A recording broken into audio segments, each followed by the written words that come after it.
Very promising so far. Now, here's the setup.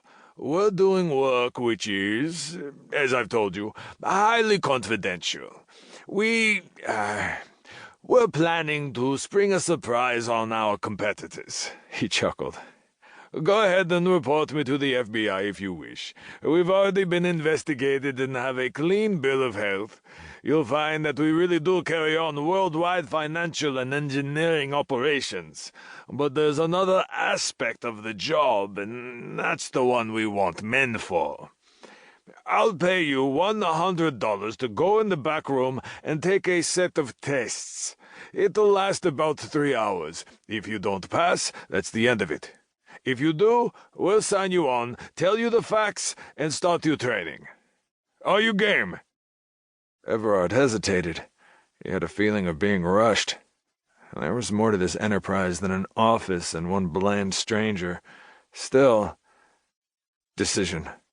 I'll sign on after you've told me what it's all about.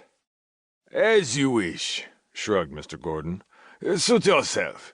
The test will say whether you're going to or not, you know. We use some very advanced techniques. That, at least, was entirely true. Everard knew a little something about modern psychology. Encephalographs, association tests, the Minnesota profile. He did not recognize any of the hooded machines that hummed and blinked around him. The questions which the assistant, a white-skinned, completely hairless man of indeterminate age with a heavy accent and no facial expression, fired at him, seemed irrelevant to anything. And what was the metal cap he was supposed to wear on his head? Into what did the wires from it lead? He stole glances at the meter faces, but the letters and numerals were like nothing he had seen before. Not English, French, Russian, Greek, Chinese, anything belonging to A.D. 1954. Perhaps he was already beginning to realize the truth. Even then. A curious self-knowledge grew in him as the tests proceeded. Manse Everard, age 30, one-time lieutenant in the U.S. Army Engineers, design and production experience in America, Sweden, Arabia, still a bachelor, though with increasingly wistful thoughts about his married friends. No current girl, no close ties of any kind, a bit of a bibliophile, a dogged poker player, fondness for sailboats and horses and rifles, a camper and fisherman on his vacations. He had known it all, of course, but only in isolated shards of fact. It was peculiar, this sudden sensing of himself as an integrated organism. This realization that each characteristic was a single, inevitable facet of an overall pattern. He came out exhausted and wringing wet. Mr. Gordon offered him a cigarette and swept eyes rapidly over a series of coded sheets which the assistant gave him. Now and then he muttered a phrase.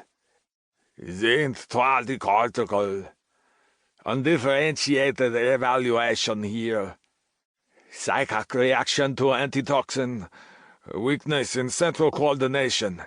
He had slipped into an accent, a lilt, and a treatment of vowels which were like nothing Everard had heard in a long experience of the ways in which the English language could be mangled. It was half an hour before he looked up again. Everard was getting restless, a faint anger stirring at this cavalier treatment, but interest kept him sitting quietly. Mr. Gordon flashed improbably white teeth and a broad, satisfied grin. "Ah, at last. Do you know, I've had to reject 24 candidates already? But you'll do. You'll definitely do." "Do for what?" Everard leaned forward, conscious of his pulse picking up. "The patrol. You're going to be a kind of policeman." "Yeah? Where?" "Everywhere, and everywhen. Brace yourself. This is going to be a shock.